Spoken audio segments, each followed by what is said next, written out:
O Senhor esteja convosco. Ele está no meio de nós. Proclamação do Evangelho de Jesus Cristo segundo João. Glória a vós, Senhor. Naquele tempo, João estava de novo com 2 de seus discípulos e, vendo Jesus passar, disse: Eis o Cordeiro de Deus. Ouvindo essas palavras, os 2 discípulos seguiram Jesus. Voltando-se para eles e vendo que o estavam seguindo, Jesus perguntou: O que estáis procurando? Eles disseram: Rabi, que quer dizer mestre, onde moras? Jesus respondeu: Vinde ver. Foram, pois, ver onde ele morava. E nesse dia permaneceram com ele. Era por volta das 16h. André, irmão de Simão Pedro, era um dos 2 que ouviram as palavras de João e seguiram Jesus. Ele foi logo encontrar seu irmão Simão e lhe disse: Encontramos o Messias, que quer dizer Cristo. Então André conduziu Simão a Jesus. Jesus olhou bem para ele e disse: Tu és Simão, filho de João. Tu serás chamado Cefas, que quer dizer pedra. Palavra da salvação. Glória a vós, Senhor. Amados irmãos e irmãs, louvado seja nosso Senhor Jesus Cristo. Para sempre seja louvado. Vivenciando ainda o tempo do Natal, bem próximo já da festa da Epifania, a manifestação do Senhor Jesus, a palavra de Deus vem ao nosso encontro para nos ensinar realmente o que é a salvação, falar também sobre o que é pecado, falar sobre a justiça de Deus. A primeira leitura fala sobre a palavra justiça. Todo aquele que pratica a justiça, este é filho de Deus. Este não está no pecado.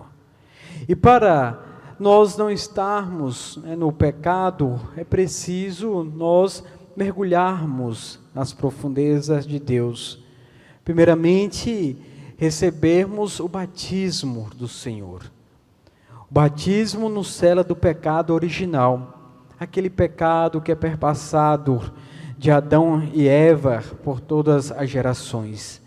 Mas a partir do momento que nós recebemos o batismo, nós recebemos este selo, o sacramento, que não é retirado, mas um sacramento que nós levamos por toda a nossa vida. E por isso, nós então somos selados e estamos realmente na luz. O pecado, como fala esta segunda leitura de São João, ele vem o quê? Para destruir, ele vem para matar, ele vem para nos levar, isto é, para as trevas. E todo aquele que nasceu de Deus, ele não comete pecado, porque a semente de Deus fica nele.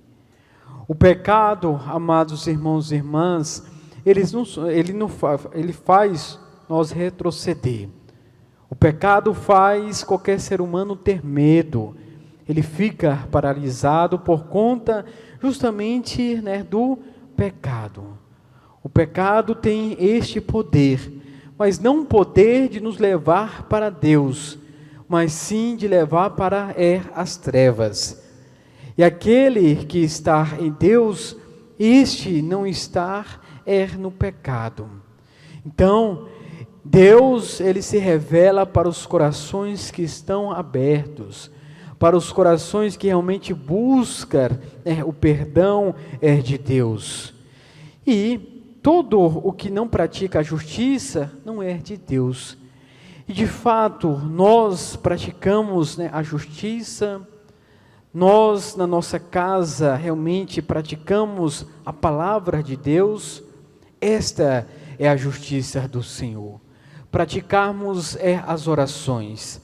A nossa igreja começa a partir da nossa casa, a partir da nossa família. Ali é a igreja doméstica, ali onde nós devemos realmente praticar a salvação, onde nós tem que ser realmente um recinto que nós tenhamos a paz de Deus, em que realmente tenhamos também o amor, a compaixão, a misericórdia, porque quando nós temos estas virtudes, amados irmãos e irmãs, seja no nosso lar, seja no nosso trabalho, seja onde nós estivermos, jamais o pecado vai nos dominar, jamais as trevas terá o poder sobre nós.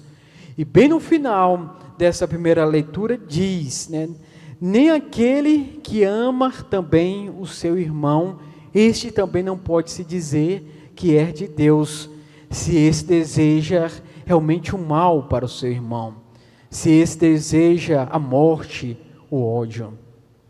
Aquele que é de Deus é aquele que realmente, em meio às suas fragilidades, até mesmo o pecado, mas ele reconhece que necessita de Deus, que reconhece que não confia nas suas próprias forças. Somos nós frágeis, pecadores, mas que buscamos realmente então esse perdão em Deus. Mas também nós conseguimos perdoar aqueles que nos magoou, aqueles que nos cometeram alguma situação em que realmente nós não desejávamos. Muitas vezes pedimos o perdão para nós, mas temos também esta fé, esta coragem de dar o perdão, de conceder o perdão ao nosso próximo. E o Evangelho, amados irmãos e irmãs, mostra hoje para nós, mais uma vez, a figura de João Batista, o percussor, aquele que estava anunciando a vinda de Jesus, aquele que estava preparando o seu caminho. João Batista era um mestre. João Batista, antes mesmo de Jesus iniciar o seu ministério, ele então estava batizando as pessoas na água para a conversão. João Batista concedia o perdão dos pecados.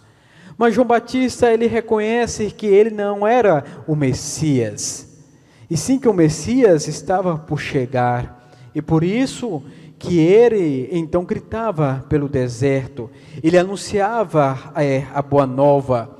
E quando realmente João estava de novo com seus discípulos, como o Evangelho relata hoje para nós, e vendo Jesus passar, logo ele disse: eis o Cordeiro de Deus.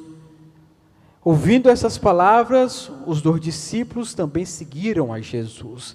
Então mostra para nós uma grande humildade de João Batista. João Batista, de mestre, ele torna-se também um discípulo, juntamente com os demais discípulos que o seguia. Ele segue os passos, os caminhos de Jesus. Ele diz que realmente é o Messias, que é o próprio Jesus, este que é o Cordeiro de Deus, o imolado, que veio para conceder a salvação ao mundo. Por isso que Jesus, ele perguntou: o que estás procurando? Eles disseram: Rabi, que quer dizer mestre, onde moras? Jesus respondeu: vinde e ver. Para nós vermos a Jesus, amados irmãos e irmãs, é preciso nós fazermos também como João Batista, seguirmos os seus passos. Não há fórmula, não há mágica. É preciso realmente abrirmos sempre o nosso coração. E não somente João Batista o seguiu, mas tantos outros homens que seguiram e continuam seguindo. O Evangelho mostra claramente para nós que além de João Batista e seus discípulos, André seguiu também ao Senhor Jesus, Simão Pedro o seguiu, e Jesus fitou os olhos neste homem e viu nele que ele tinha uma grande missão ainda para a igreja. Por isso que ele disse: tu és Simão, filho de João, tu serás chamado Cefas, que quer dizer pedra. Pedro, essa grande pedra fundamental, este homem que realmente doou-se totalmente pela causa do Evangelho, que sofreu o martírio, mas que não negou a sua fé, como também os demais discípulos. Que sejamos, amados irmãos e irmãs, discípulos e discípulas de Jesus Cristo. Em meio às nossas situações difíceis da vida, que não negamos a nossa fé, mas que sim, que nós possamos sempre depositar a nossa fé no Deus da vida. Louvado seja nosso Senhor Jesus Cristo. Para sempre seja louvado.